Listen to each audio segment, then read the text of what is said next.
ya perbedaan jam terbang Oke. akan mengasah skill yang berbeda Iya, juga. make sense. Oke.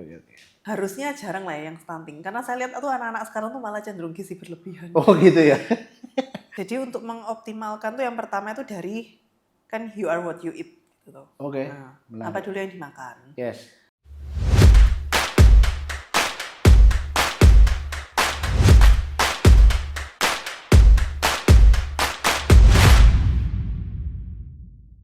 Hai guys, masih kembali bersama saya Pet Fit Coach pada seri A Bedtime Story. Ya, podcastnya episode 6.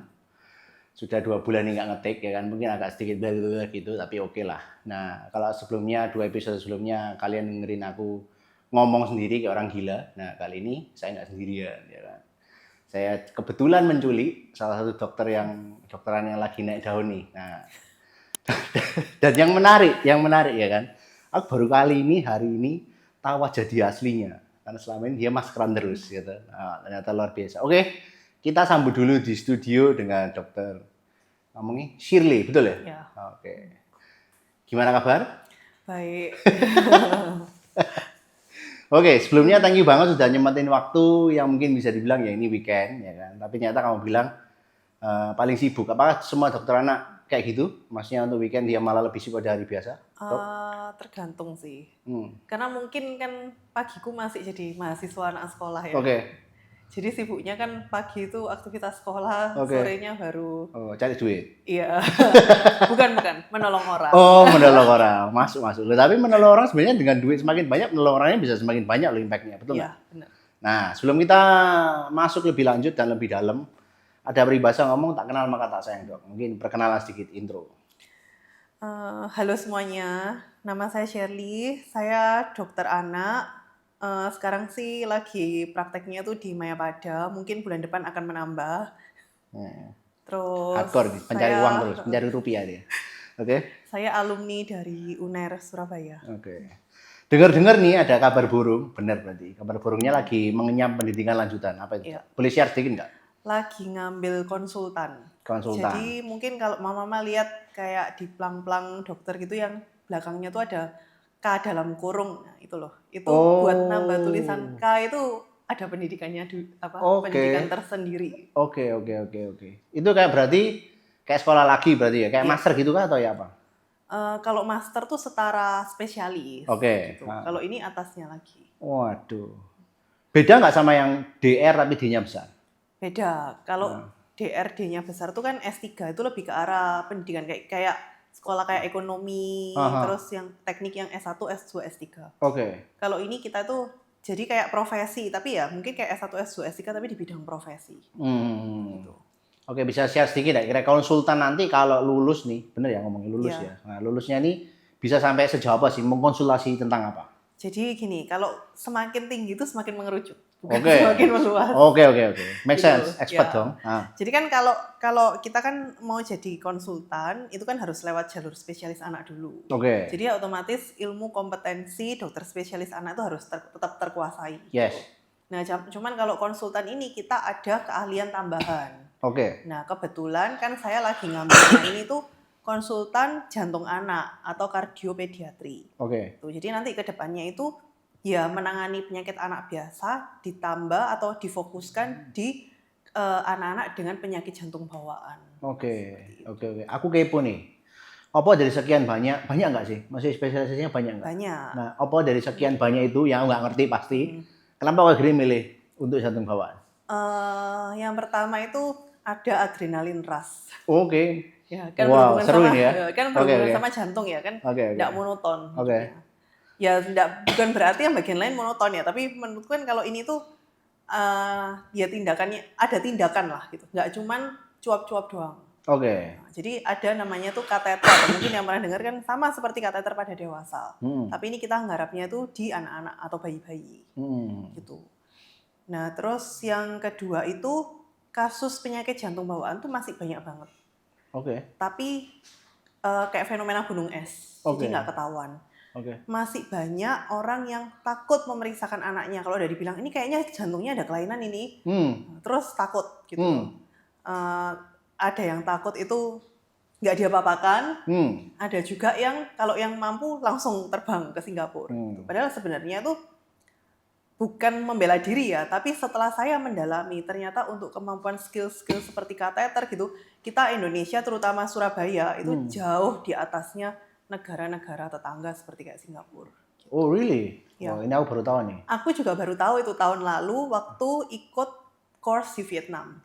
Itu baru mengerti karena kan ada presentasi ya. Waktu orang Singapura tuh mempresentasikan mereka hanya nggarap 10 kasus kateter dalam 1 tahun. Padahal kalau kita minim 10 dalam 1 minggu itu jumlah minimum pasien adalah 10.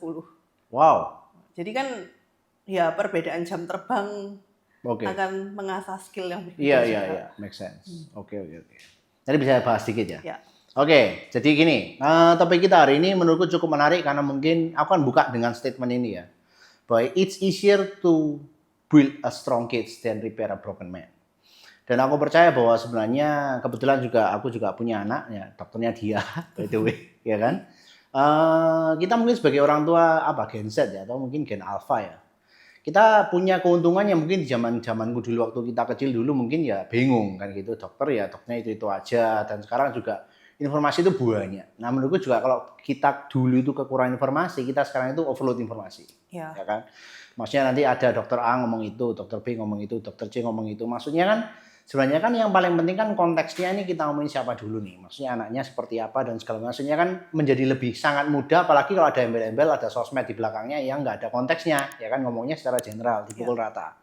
Nah, jadi aku ingin tanya juga startingnya mulai dari mungkin dari anak-anak ya. Maksudnya aku akan start dari yang selama ini kamu temui. Kira-kira miskonsepsi apa yang paling banyak kamu temui selama kamu praktek sama mama rempong, kok jadi rempong, mama kekinian lah. Jadi daripada vitamin. Oke, vitamin. Apa kok vitamin?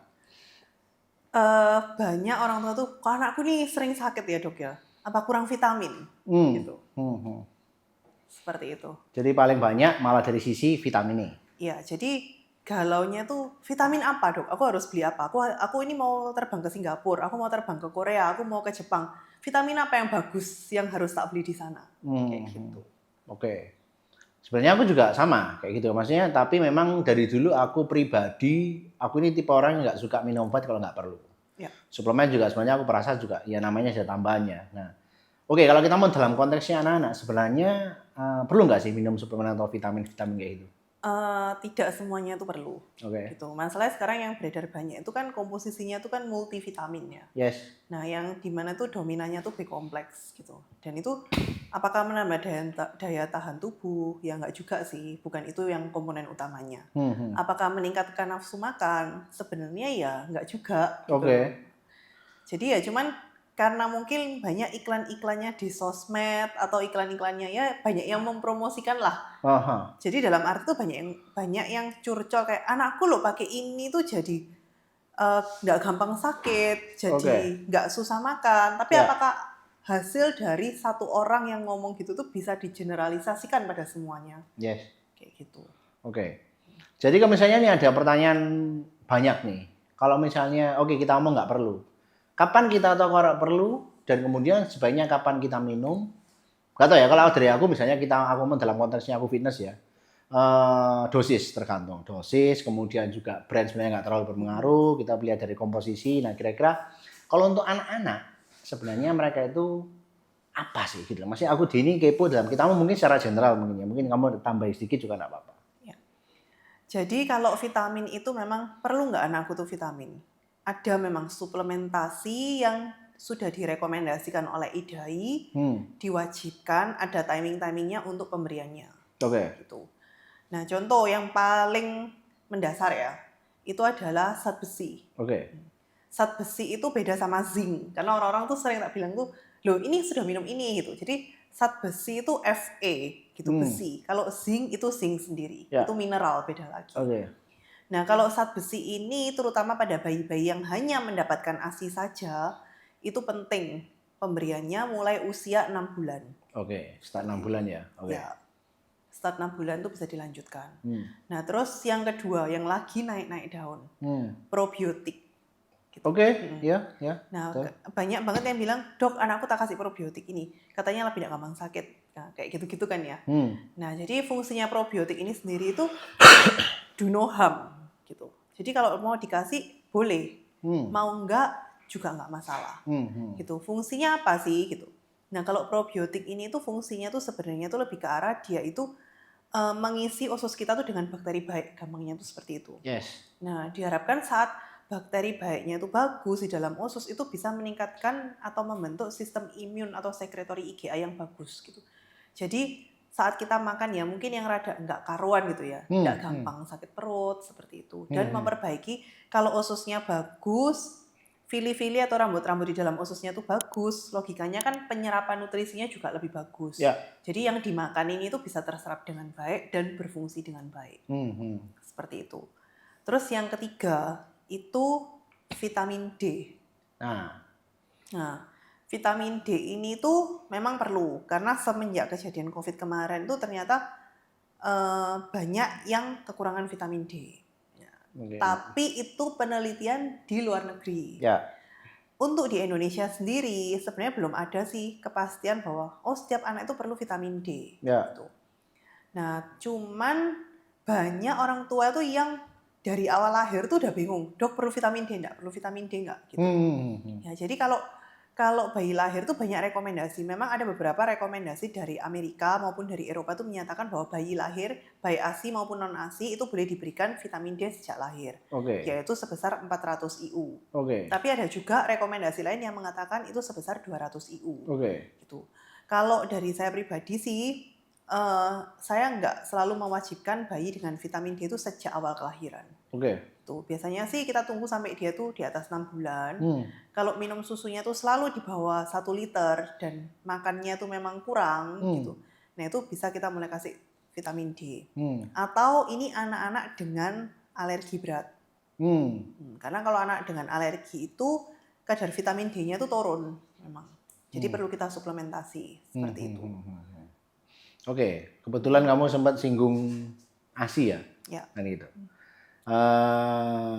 Sekarang mungkin dibagi dua kubu ya kan, ada yang pro ASI, ada juga yang ya istilahnya yang nggak ASI. Maksudnya intinya gini sih, kalau dari dulu juga kadang juga dari nyanyaku dulu merasa bersalah kalau anakku pertama memang dia karena prematur dan juga memang dari sisi produksi ASI sedikit, jadi nggak pernah, jadi sedikit banget. Terus yang anakku yang kedua yang kecil memang lebih banyak. Dan kemudian juga aku merasa, aku nggak ngerti ya, apakah memang ada perbedaan karena dia lebih ke prematurnya atau karena memang dia itu konsumsi yang kecil lebih banyak ASINya. Aku merasa yang anakku yang kecil lebih nggak gopok dalam tanda petik. Jadi imunitas tubuhnya dia lebih oke dan segala macam. Maksudnya itu betul nggak sih? Itu pertama. Terus kedua sebenarnya kalau kita ngomong secara ASI eksklusif itu penting nggak? Maksudnya sepenting apa? Apa kalau memang dia nggak bisa ya namanya manusia, namanya mama-mama lah ya, kita pengen yang terbaik buat anak. Tapi misalnya kalau dalam kondisi konteksnya memang dia nggak bisa, ya apa gitu. Maksudnya pendapatmu dari sisi ASI ini apa? Jadi kalau ASI ya yang terbaik itu pasti ASI. Itu setuju kalau itu. Namanya manusia, maksudnya anak mana sih yang nggak cocok minum susunya mamanya sendiri? Gitu. Nah, tapi masalahnya adalah ya ada suka dukanya. Secara teori memang selalu dikatakan pasti bisa keluar ASI-nya, pasti bisa gini. Nah, tapi secara prakteknya tuh tidak semua tuh berjalan mulus seperti teori. Gitu. Ya, kenapa? Karena nggak semua itu ibu-ibu tuh hanya fokus ngurusin ASI. Masih banyak pekerjaan lain. Nggak semua itu loh bisa meng-hire babysitter yang jaga anak, nyuci baju anaknya, nyuci popok, terus hanya fokus mikir gimana caranya ASI kutu keluar. Terus juga banyak juga yang ibu-ibu itu nggak dapat cuti. Nah, itu harus langsung kembali bekerja. Jadi kan gimana caranya mau membagi waktu ini pumping kok ya izin terus itu nggak enak sama teman sekerjanya kan seperti itu. Jadi ya banyak faktor. Cuman kalau bilang ASI yang terbaik ya memang ASI yang terbaik. Tapi memang ada beberapa indikasi dari bayi maupun dari anak itu yang tidak memungkinkan untuk mendapatkan ASI. Jadi kalau memang jumlah ASI-nya itu kurang dan itu mempengaruhi jadi anaknya itu berat badan di 2 minggu pertama itu turun lebih dari 10%. Kemudian produksi kencingnya itu memang menurun. Ya mau enggak mau kita harus tambahkan. Nah, pilihannya apa? kalau bayi-bayi di bawah 1 tahun ya pilihannya adalah susu formula memang yang terbaik. Oke. Gitu. Oke, ngomongin susu formula ya. Ya. Ini kayak jadi sesi konsultasi gratis aku gitu. Oke, itu susu formula mungkin juga mak-mak juga bingung. Maksudnya sekarang brand banyak, ya kan? Sekali lagi aku nggak ada kepentingan dengan brand apapun ya. Jadi kita di sini konsepnya adalah sebagai edukasi semata kan gitu. Gimana caranya kita tahu bahwa sebenarnya apakah memang semua brand itu sebenarnya isinya sami mawon atau sama saja atau sebenarnya ada perbedaan nih? Ada tips nggak untuk milih? 11-12 ya? 11-12 benar. Ya contoh brand A gitu ya. Ya gini. Pertama itu kita harus melogika sedikit gitu ya. Oke. Kalau membandingkan brand yang satu kalengnya atau satu pack 400 yang sama-sama 400 gram ya. Oke. Kalau membandingkan harga yang cuman 20, 30, 40 ribu lah ya. Dengan yang harganya 100 ribu, ya nggak mungkin kualitasnya itu sama persis. Oke. Kan kayak gitu ya contohnya. Yeah. Nah terus kalau yang di level harga yang 11-12, sebenarnya kualitasnya itu juga 11-12.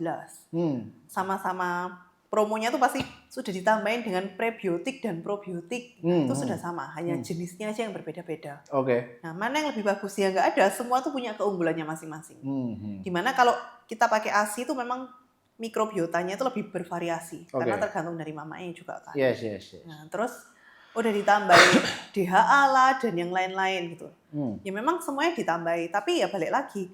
Dia menambah segitu banyak, apakah yakin anaknya ibu itu yang baby ini tuh bisa menyerap semua yang terkandung dalam sufor? Oke. Enggak kan? Ya. Pasti lebih banyak yang terbuangnya juga. Ya seperti itu. Jadi bedanya tuh sebenarnya untuk komponen-komponen hal seperti itu mikronutrien. Itu namanya mikronutrien ya kita kan kayak tambahan-tambahannya itu ASI sama sufor, itu tinggi sufor.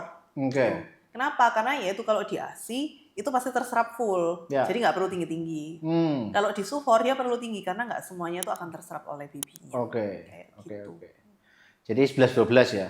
Iya. Terus kalau nggak salah dulu waktu anakku yang pertama itu ada susu khusus. Nggak tahu susu khusus karena apa ya? Maksudnya itu memang ada kah? Atau ada. Jadi ada kita ya? namanya tuh FSMP atau itu susu yang hanya dengan peresepan dokter, bukan yang dijual-jual. Sekarang sih tidak dijual. Harusnya saat ini tuh tidak boleh dijual di supermarket maupun toko susu biasa. Itu contohnya tuh susu untuk bayi-bayi prematur. Terus susu tinggi kalori. High kalori diet itu untuk anak-anak dengan stunting atau gizi kurang atau gizi buruk. Terus susu untuk anak-anak dengan alergi. Nah, seperti itu. Mau merokok kamu membahas stunting. Menurutku menarik karena ada kolega aku dari Jakarta juga mereka terlibat ikut proyek stunting yang di Indonesia kalau nggak salah, benerin kalau aku salah, masih cukup tinggi. Betul nggak ya? Iya. Nah, menurutmu juga pribadi sekarang itu untuk mencegah anak-anak ini stunting atau kurang gizi, gini, maksudnya lebih gini ya. Kadang kan anak makan, misalnya makannya oke nih, bisa nggak sih mereka itu kekurangan gizi atau masuk ke stunting atau lebih ke arah memang karena mereka nggak punya akses ke makanan-makanan yang bergizi? Jadi gini, definisi stunting dulu. Jadi stunting itu beda sama stunted ya. Kalau stunted itu pendek. Kalau stunting itu berat badan tidak naik adekuat selama 3 bulan berturut-turut. Gitu. Jadi biasanya itu penyebabnya karena kekurangan nutrisi. Kalau masalahnya itu di luar nutrisi, namanya bukan stunting. Tapi ada, ya sesuaikan masalahnya ini problemnya di mana, hormonal kah, atau ada masalah yang lain gitu. Tapi ya sebenarnya kalau kita mau dalam konteksnya secara nutrisi terpenuhi, jadi sudah pasti nggak mungkin stunting, betul gitu ya? Iya. Gitu. Masalahnya tuh kalau anak-anak, ya mungkin teman-temannya anaknya Pak Abed gitu ya. Harusnya jarang lah ya yang stunting. Karena saya lihat tuh anak-anak sekarang tuh malah cenderung gizi berlebihan. Gitu ya? Loh iya kan? Kelas umur 4 tahun, anak TK beratnya udah 20 kilo. Maksudnya jarang banget sih sekarang kalau ngeliat tuh yang minta yang di kurva 0 yang benar-benar tengah ya, di median itu tuh susah antara yang kurus, maksudnya normal mepet bawah atau normal mepet atas. Ya. Jadi mungkin ini menarik ya, mungkin kita ngomong gizi berlebih, ya kan? Kalau orang dulu ngomongnya lucu nih, itu lemu ginu-ginu ya, ginu-ginu lah sampai gede, wah ini amsyong. Sebenarnya gini, perlu nggak sebenarnya kita itu juga jaga supaya gizinya dalam tanda kutip nggak berlebih, maksudnya cukup gitu. Maksudnya apakah ada pengaruh juga? Kan kasihan ya, kalau kebetulan anakku cewek, dua-duanya cewek. Ya lah, kecil lucu lah. Gitu. Lah gede ya nggak jadi lucu gitu. Nah maksudnya kayak gitu, penting nggak sebenarnya kita masih gizi berlebih itu oke nggak sih? Kayak misalnya kadang ya namanya orang ya, namanya mama juga pasti kepengen ya lah Isa sing bergizi soro lah. Aku dulu makanku nasi Indomie goreng mbek sego gitu, nasi mbek telur. Sekarang iso macam-macam kayak gitu. Maksudnya sebenarnya kayak gitu itu oke nggak sih? Maksudnya kita mau gizi berlebih itu oke atau sebenarnya perlu diwaspadai? Maksudnya secara kurva berat mungkin yang perlu diperhatikan? Kalau untuk gizi ya sebenarnya tuh gini, kan problemnya tuh kalau di anak-anak yang berat badan berlebih, sebenarnya tuh bukan masalah dia tuh over gizi. Karena seringnya tuh salah. Bukan makannya belum tentu banyak loh. Ngemilnya yang banyak. Pertama ngemil. Kedua gadget atau screen time. Nonton sama makan ngemil. Kan nggak terasa. Nah, terus kalau udah kayak gitu artinya apa? Aktivitas fisiknya tuh kurang kan. Nggak ada olahraga tanda kutip. Kayak gitu. Berarti lebih bukan kepada dari sisi makannya ya, tapi lebih kepada ngemile. Iya, seringnya seperti itu. Lifestyle-nya tuh seringnya, coba dilihat lah. Ya enggak semua ya memang. Cuman 80% kayaknya itu. Ada penelitiannya kok itu. Cuman kan aku kalau membahas terlalu dalam tuh nggak enak ya sama yang bagian konsultan nutrisi. Itu sebagian besar anak yang dengan obesitas atau overweight seperti itu tuh problemnya adalah seringnya tuh di masalah ngemil. Gitu. Lebih ke arah snacking ya. Screen time. Kurang aktivitas fisik. Ini 3 yang menurutku menarik ya. Kita punya screen time, kita punya kurangnya aktivitas fisik dan ngemil. Sekarang kita ngomongin ngemil ya kan. Kita punya ngemil, kita punya gadget. Aku kemarin bahas gadget banget. Terus kemudian kurangnya aktivitas fisik ya kan. Ngemil. Terus terang aku juga dulu anakku sodok rel makan ya. Jadi mesti salah satu pemikiran daripada gak makan tak kasih ngemil lagi. Nah, aku ngerti aku salah sih. Maksudnya gini, tapi mungkin bisa ngasih tips ya. Maksudnya kalau orang ini anak ini GTM nggak mau makan atau dia susah makan, dan mungkin tips ngemil sih gini, ngemil yang oke itu kayak apa sih? Mungkin lebih karena dulu kan sekarang aku lah masuk ke toko bayi itu bingung, banyak snack, ya kan? Kira-kira ya kita mau frekuensi ngemil dan tips kalau anak-anak ini nggak mau makan, itu saya. Ya gini, kalau ngemil itu sesuai usia ya kok ya. Jadi kalau misalnya kayak masih umur setahun gitu, kasih snack baby yang kayak usia 1+ itu boleh-boleh aja. Kenapa? Kalau untuk snack baby itu kadar gulanya itu udah diatur sesuai kebutuhan, tidak akan melampaui kapasitas bayi. Gitu. Nah, seringnya itu kan dikasih roti marinya papa mama nih. Masuk akal. Ya, aku kayak ngomong soalnya. Kan ketok minta terus tidak boleh sebut merek. Gitu ya. Kayak gitu. Nah, itu tuh kan sampai sekarang masih banyak, apalagi yang tinggal atau anak ini tetep mak engkong atau kakek nenek. Jengli. Ya, saya salah satu. Soalnya kan ngomong dulu kamu ya kayak gini enggak apa-apa. Iya dong, betul. Kayak gitu. Nah, terus itu yang pertama, terus yang kedua. Sekarang tuh kan anak di sekolah ulang tahun tuh hal yang kayak sepatutnya dan sewajibnya gitu loh ya. Ya betul, kan? Betul. Dengan hampers penuh snack aneh-aneh gitu ya. Yes. Itu kan masalah kalau tak lihat tuh snacknya itu ya susu, biasanya susu coklat udah yang ada gulanya. Terus lah kalau susu ini masih ya tutup mata masih lah daripada yang lain. Terus snack permen kan gitu. Yang dimana tuh kan hampir bukan yang untuk anak-anak, maksudnya kayak snack dewasa gitu. Iya. Jadi untuk ngemil disesuaikan dengan umur. Iya. Ini kita ngomong anak yang udah 1 tahun ke atas ya. 3 kali makanan utama, 2 kali snack. 3 kali makanan utama, 2 kali snack. Kita mau dari sisi ngemil. Terus kemudian kalau kita mau dalam konteksnya gadget, ini selalu menarik ya kan. Ini jurusku gitu. Ini jurusnya bapak-bapak itu seruwet gitu di TPI anaknya paling keluarkan gadget. Nah, itu enak wis buyar, wis anteng. Maksudku apa ya? Agak susah bagi kita mungkin karena mungkin kita juga kerja dan segala macamnya ya kan. Dan ini juga menjadi polemik. Aku merasa bahwa ya itu tadi kembali ke quotes awal bahwa ya semua kan masalah kebiasaan gitu. Aku punya salah satu dari keluarga dulurku dewek juga menurutku sangat tertarik sampai gadget. Dan sebenarnya aku juga nggak bisa sepenuhnya nyalain orang tua ya, karena memang mereka berdua bekerja.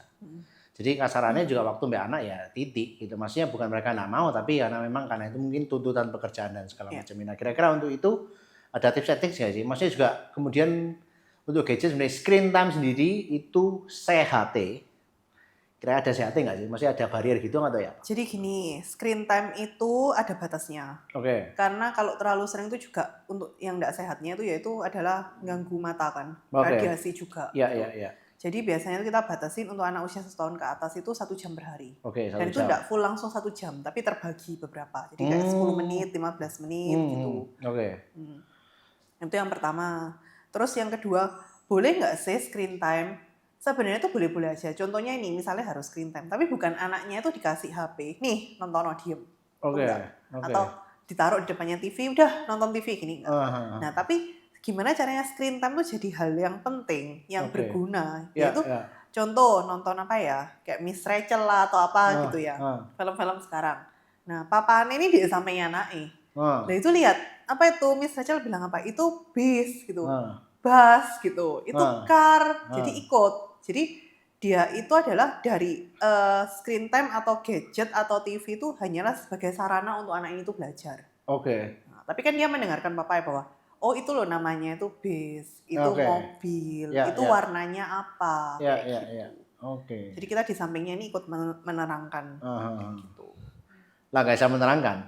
Nah itu namanya screen time yang harus dihindari. Oke.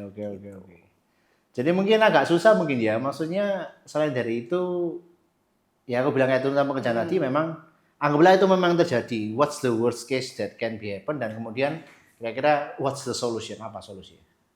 Ya karena memang gini ya, zamannya udah berubah. Zaman dulu itu ibu-ibu tuh di rumah ngurus anak. Sekarang nih semuanya bekerja. Contoh kayak aku pun kalau suruh ngurus anak aku juga stres. Oke. Saya memilih untuk bekerja walaupun saya ngomong ya harus ada yang ngurus. Tapi ya balik lagi ya, solusi paling gampang adalah saat kalian mencari babysitter kayak gitu itu carilah yang punya hati lah. Oke. Yang punya empati, yang merasakan bahwa kayak ngasuh anak sendiri. Walaupun enggak mungkin ada babysitter yang bisa menganggap ini tuh benar-benar kayak anakku sendiri. Gitu. Terus yang kedua ya kalau bisa tuh kayak kakek neneknya apa itu ikut berkolaborasi dengan baik. Bahwa tidak semata-mata tuh, karena banyak loh kakek nenek itu yang sengaja ngasih gadget tuh dengan asumsi ini, aku tuh loh bisa belikan anak cucuku iPad gitu loh. Buat pride atau gengsi. Padahal itu kan mengganggu kan malah. Seperti itu. Sebenarnya kalau kita ngomong secara gadget, antara aku ngerti podo gadget sih. iPad TV itu ngefek nggak sih? Atau lebih ke arah screen time sing amsyong tadi? Screen time-nya sih. Lebih ke screen time. Mau TV, iPad tuh sama aja. Oke. Karena gini loh jeleknya, kalau dia tuh nonton sendirian, kita nggak ikut keluar-keluar ini ya. Saat dia bosan ya udah ditinggalkan. Dan takutnya kayak gitu tuh kebiasaan tuh akan terbawa saat dia ngomong sama orang nggak seneng, terus tinggal. Jadi akan mengganggu attitude, kebiasaan seperti itu. Oke, yang menarik adalah ngomongin tentang kurangnya aktivitas fisik. Dan tak rasa juga sama ya. Maksudnya dulu kita zamanku ya hujan-hujan gitu ya, sepedaan, ngontel, melayang-layangan, nangkepi capung, mancing yuyu ndek got dan segala macam. Sekarang ya gak bakal ono menemukan orang anak-anak itu mancing yuyu, nangkep ikan dan segala macam. Nah, dan aku rasa juga apa ya, makanya kenapa juga calon obesitas itu juga naik terus kan. Maksudnya juga ya kayak kamu bilang kebiasaan, ya kan, gak pernah berolahraga, gak pernah gerak. Even anakku itu yang pertama sudah sanggup tuh biasa yang pertama. Terus kemudian sekarang ya akhirnya tak suruh melakukan fitness, tak olahraga. Dan maksudnya sekarang di usia 6 tahun bisa ngeluh shoulder gampang sakit kan gitu. Nah, kira-kira untuk kayak gitu sebenarnya seberapa penting peran orang tua? Nah, peran orang tua dari mama ini untuk berolahraga, maksudnya ngefek impact ke anaknya nggak sih? Dan kemudian untuk sehat, kira-kira anak ini harus ngapain? Maksudnya sekarang kan waket modalitas permainan banyak, sing dimain sing inilah, dan masih banyak sekali modalitas. Kira-kira sing oke semua. Jadi gini, yang gampang dulu. Kalau kita mau modalitas tuh nanti kan hubungannya nggak semua segmen tuh bisa sampai di sana. Yes. Jadi yang gampang kayak weekend pagi kan kosong ya ini ya. Kenapa nggak ngajak anak keliling kompleks, jalan, nggak usah naik mobil, jalan kaki. Apalagi kalau anaknya udah SD kan bisa diajak jalan toko. Beda kalau anaknya masih kecil tuh kan nggak ini. Kalau anaknya masih kecil kayak baby atau toddler gitu ya gampangnya sesekali ngejar anaknya lah, nggak cuma manggil sos, anaknya lari. Gitu. Sos ambil pampers gitu.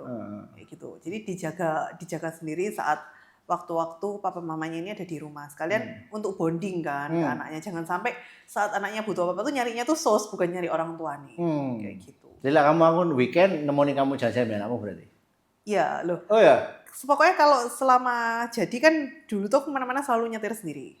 Kalau sekarang itu tidak selalu nyetir sendiri. Lebih ke arah tuh kadang dijemput. Ya memang itu menurutku tuh mengganggu mobilitasku ya. Karena kan kadang tuh kita bekerja dengan waktu ya, jam sore praktek di sini, terus siang tuh sekolah. Jadi maupun kalau bawa mobil dewek tuh di tengah-tengah jam kosong atau itu bisa tak tinggal, aku visita ke rumah sakit lah, ke rawat inap. Nah kalau kayak gini kan jadi susah kan. Nah tapi mamaku tuh selalu mengingatkan, ingatlah ada anakmu yang nunggu kamu. Setidaknya kalau aku dijemput, anaknya kan selalu ikut. Di saat itu anaknya tuh selalu mencari orang tuanya. Terus di saat di luar aku jam yang kosong hanya bersama dengan anakku, nggak pernah babysitter tuh ikut menyentuh anakku. Gitu. Jadi saat dia ketemu mama nih, ya dia akan selalu mencari mamanya.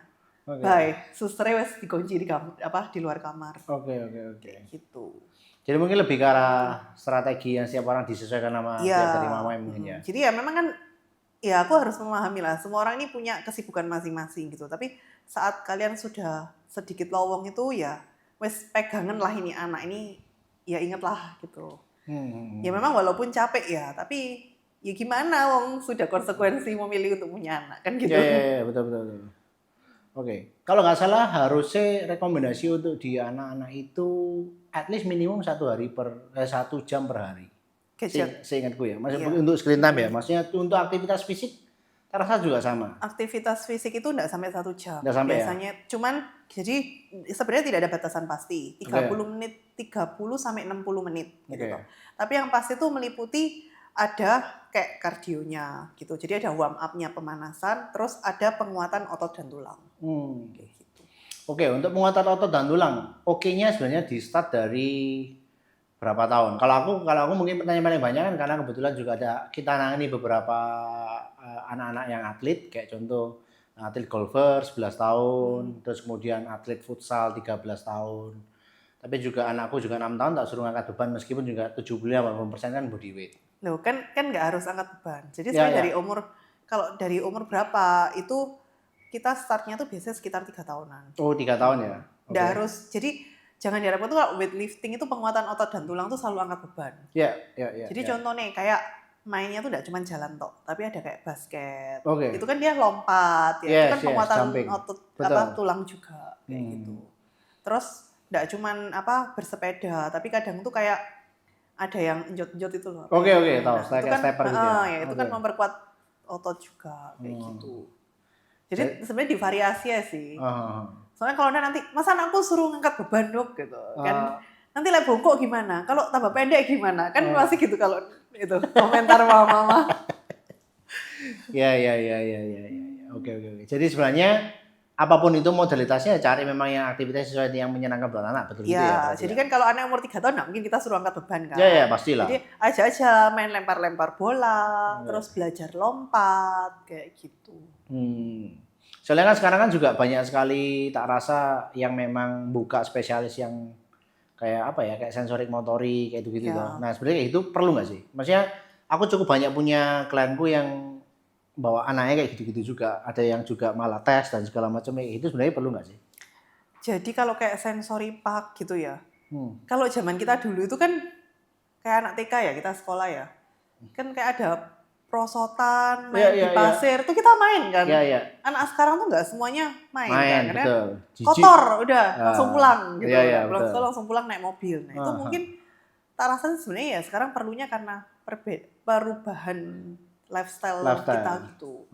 Nah terus kalau ngomong sejauh mana sih sensori ini itu mempengaruhi kepribadian seorang anak, sebenarnya itu sih teori baru ya, teori punyanya psikolog juga sih. Kalau kita sih ya sensori itu ya penting-penting aja, cuman sebenarnya itu dari dulu tuh sebenarnya kita sudah ada sensori kok, cuman nggak pernah ngomongnya bukan sensori gitu. Contoh yang paling gampang kayak mainan icik-icik gitu. Nah, di gagang mainan icik-icik itu kan ada yang kayak bulet-buletnya, ada apa? Nah, itu kan udah sensori, beda tekstur. Nah kayak gitu. Terus kayak zaman kita dulu kecil kan taman yang ada batu-batu ya udah jalan di atas aspal, di atas di atas batu biasa aja toh kayak gitu. Terus kayak di pinggir-pinggir kolam ada apa itu kita jalani itu dengan kaki telanjang itu kan biasa. Tapi anak sekarang kan kebiasaan keluar dari rumah itu udah dengan sepatu. Jadi mereka ke sensori park baru lepas sepatu. Oke. Kayak gitu. Jadi lebih ke arah perubahan zaman juga ya? Iya. Oke. Aku ingin bahas juga mungkin dari sisi yang mungkin cukup rame karena COVID kemarin juga kan kita tentang kekebalan tubuh imunitas. Nah, sebenarnya kita mau dalam konteks imunitas sendiri pribadi, sebenarnya untuk memaksimalkan imunitas perkembangan supaya oke itu ya apa sih? Maksudnya kan mungkin kalau di sekolah komplain paling banyak gini ya dari kan, oh minggu ini bapil, minggu depan bapil mana dan segala macam. Maksudnya kayak gitu karena apakah memang karena faktor-faktor dari kurangnya aktivitas fisik, kebanyakan gadget dan segala macamnya, atau kan memang juga di Surabaya ini nggak ngerti kayak ditarik deket matahari mungkin panasnya kayak karuan ya kan? Atau karena ada faktor lain. Maksudnya untuk imunitas tubuh sendiri kan ada mau juga harus minum vitamin ini dan itu. Nah sebenarnya kita mau dalam konteksnya imunitas anak, sebenarnya kita harus mulai dari mana sih? Kita mau untuk mengoptimalkan inilah. Jadi untuk mengoptimalkan tuh yang pertama itu dari kan you are what you eat gitu. Oke. Nah, apa dulu yang dimakan? Yes. Nah, jadi kalau makan tuh ya gampangnya itu 40% karbohidrat, 40% protein, 20% tuh lemak. Nah, terus untuk anak-anak yang masih usia di bawah 2 tahun ya tuh, itu yang perlu orang tua tahu tuh bahwa superfood yang dianggap superfood contoh kayak quinoa, seperti ya golongan-golongan gitu ya. Itu tuh bukan sesuatu yang dibutuhkan untuk anak-anak ataupun baby di bawah 2 tahun. Oke. Gitu. Jadi superfood untuk orang tuanya tuh belum tentu yang terbaik untuk anaknya. Jadi ya biasa ya makan ada nasinya, ada lauknya. Kayak kita dulu gampangannya 4 sehat 5 sempurna lah. Jadi ada karbohidrat, protein, lemak seperti itu. Nah itu yang pertama. Terus yang kedua itu istirahat cukup. Oke. Sekarang tuh merasa nggak kalau sekarang tuh anak-anak kecil tuh tidur itu udah bergadang. Zaman kita dulu loh, jam 8, jam 9 tuh udah tidur. Sekarang nunggu bapak mama pulang tuh. Jam 11, jam 12 baru tidur. Ikut jam tidur orang dewasa. Iya. Padahal saat di atas jam 9 malam tuh harusnya anak-anak tidur. Karena jam 10 tuh jam tubuh kita tuh detox. Buang-buang racun. Gitu. Lah kalau jamnya itu dia udah jam 1 baru tidur. Jam detoxnya tuh udah lewat. Selain detox tuh juga ada jam growth hormone, dimana supaya anak itu tumbuh kembangnya itu bagus, jadi tinggi, besar. Nah, kalau jam-jam saat growth hormone tuh aktif dan jam detoxnya tuh hilang, ya nggak terdetox. Jadi kan kayak badannya ki lemes, nggak segar gitu loh. Jadi kan kayak pagi berangkat sekolah uring-uringan kayak gitu. Nah itu tidur. Terus yang ketiga itu ya itu aktivitas fisik itu. Jadi kalau anak yang pulang sekolah gadgetan gini tok ya wis. Pasti beda lah dengan yang kayak zaman kita dulu mainnya benteng-bentengan. Tembak bola kan maksudnya lari-lari sampai keringetan gitu kan. Nah sekarang kayaknya kan kalau lihat istirahat tuh ya lari-lari pun tuh di dalam ruangan ber-AC gitu. Betul. Karena takut kepanasan kayak gitu. Ya nggak semua ya, cuman kan banyak yang sekarang berubah seperti itu. Boleh nggak kita masukin juga seberapa pentingnya dulu kan mungkin kayak bayi itu kan di PP gitu. Biasanya katanya di PP kena sinar matahari pagi. Mungkin juga sekarang ini kayak seberapa penting sebenarnya sinar matahari untuk optimasi untuk imunitas ini ngefek nggak? Mungkin dulu kan kita banyak di outdoor ya. Sekarang Bapak indoor dan ASEAN kayak gitu. Masih ngefek juga ngaruh ke itu juga nggak? Ya ini yang susah. Kalau ngomongnya sama nanti kalau ketemu dokter kulit, wah itu UV merusak. Gitu. Memang. Tapi sebenarnya kita perlu sinar matahari ini untuk aktivasi vitamin D di dalam tubuh. Jadi percuma kalau kita konsumsi vitamin D mau 5.000 IU, 10.000 IU, banyak loh yang just tip dari luar kan, belinya 10.000 IU, 20.000 IU supaya daya tahan tubuh naik, tapi tidak pernah kena matahari, jadi tidak pernah aktif vitamin D-nya di dalam tubuh aja kayak gitu. Seberapa lama sih? Sebenarnya sih 10 menit aja udah cukup. Ya? Nggak usah buka baju itu nggak perlu. Jadi kita cukup kalau kayak anak tuh dibawa aja jalan pakai stroller gitu. Jadi kan UV-nya tetap nembus. Dan itu cukup 10 menit. Kalau untuk jamnya kan ada jam segini, jam 10 sih biasanya. Jam 10 siang. Iya. Siang 10 pagi, masih pagi. Jam 12 baru siang. Tapi jam 10 kayak lumayan lah di Surabaya itu. Iya, pokoknya gampangnya kalau udah merasa mataharinya tuh udah cukup inilah. Karena kita nggak bisa ngomong jamnya itu beda-beda. Contoh kalau misalnya kayak di negara-negara yang 4 musim. Kalau kayak pas mereka winter atau fall, pasti. Itu jam 12 suruh nyemur, jam 12 sampai jam 2. Gitu. Jadi di sini kalau yang rumah ini kayak area daerah timur mungkin ya, dekat pantai. Kayak jam 10 mungkin udah gosong kali ya. Jadi mungkin jam 8-an gitu udah bisa.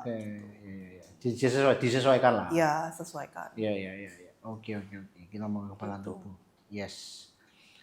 Kalau ngomongin ini mungkin, terakhir aku nutup, mungkin ada hubungan sedikit dengan jantung bawaan yang kamu ambil ya spesial. Dan aku merasa bahwa dari beberapa klienku meskipun memang tidak banyak, tak rasa juga kok ada beberapa klienku yang juga kayak gitu juga, ya kan? Dan mungkin kamu juga ngomong tadi concern bahwa ini juga penting sih sebenarnya.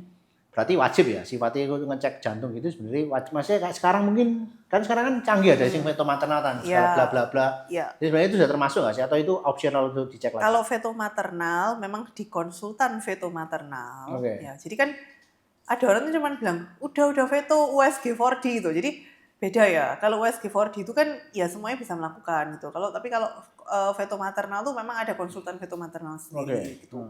Nah, itu biasanya tuh bisa ngelihat setidaknya tuh jantungnya itu normal nggak sih? Setidaknya tuh gini, sekatnya tuh terbentuk atau enggak? Terus pembuluh darahnya tuh keluar di tempat yang sama atau enggak? Gampangannya gitu. Nah, begitu ada kelainan, mereka akan refer ke dokter jantung anak. Gitu. Untuk lihat dipastikan dengan eko feto maternal. Nah, itu hanya mengkonfirmasi seperti itu. Nah, tapi kalau sudah tahu anak-anak kan ngomong pasti benar atau enggak sih? Ya nggak ada jaminan kan, karena yang bikin susah itu pertama posisi anak. Punggungnya yang di atas, punggungnya di samping, kan kadang ada anak yang mau diperiksa tuh muter, kaki ketok yang dituju, jadi nggak kelihatan ya, itu kita nggak bisa predik ya kayak gitu. Tapi kalau sudah tahu dengan kecurigaan seperti itu, ya sarannya lahirannya tuh di fasilitas yang memang memiliki NICU seperti itu loh, yang alat-alat untuk pertolongannya tuh ready. Gitu. Tapi nggak usah berpikir yang jauh dulu ya. Jadi kalau kayak penyakit jantung bawaan tuh kan ada yang anaknya tuh biru sama nggak biru. Gampangnya tuh gitu dulu. Nah, kalau yang anaknya nggak biru, yang anaknya biru sama anaknya nggak biru ini lebih banyak yang anaknya nggak biru sebenarnya. Oh gitu. Dan yang anaknya nggak biru ini kadang ada yang tidak menimbulkan keluhan. Keluhan itu nanti munculnya saat umur 20-30 tahun. Kayak gitu. Nah, saat itu tuh kalau kita mau kayak ditutup dengan kateter atau apa, itu udah nggak bisa, harus operasi kayak gitu loh. Nah, padahal kan eman ya, kalau saat kecil tuh udah ketahuan sebelum jantung ini bengkak, sebelum ya jadi maksudnya hemodinamik di dalam badannya itu berubah kan, hal itu akan menjadi sangat lebih low risk gitu loh. Iya. Ya selak kasep lah kasarannya kan. Iya, kayak gitu. Jadi kalau yang biru memang kan tampak, loh anakku lahir kok biru ya, kok biru semua ya. Tapi itu prevalensinya kecil sih sebenarnya. Malah biru kecil ya? Kecil. Loh, penyebabnya itu karena memang dia genetik atau memang apa sih? Maksudnya menyebabkan ini apa sih? Jadi itu namanya kan kelainan kongenital. Kesalahannya itu adalah saat pembentukan, jadi kayak pembelahan di dalam itu loh, itu terjadi masalah. Yang harusnya nutup nggak nutup, yang harusnya terbelah dia tidak terbelah, atau malah tidak terbentuk.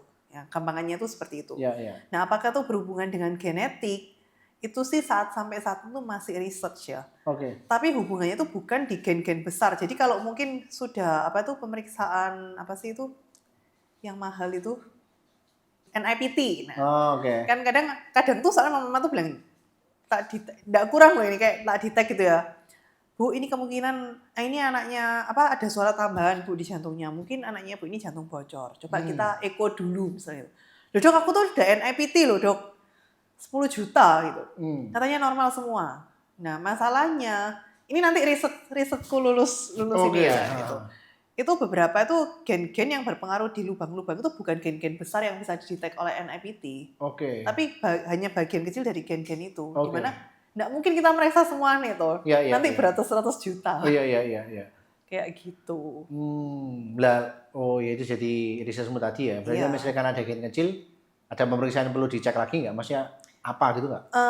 Nanti ini sih kalau aku sih lebih ke arah gini ya. Kalau udah, karena yang menurut tahu tuh gini, teknik kateterisasi kita tuh udah dibandingkan dulu tuh udah sangat maju lah.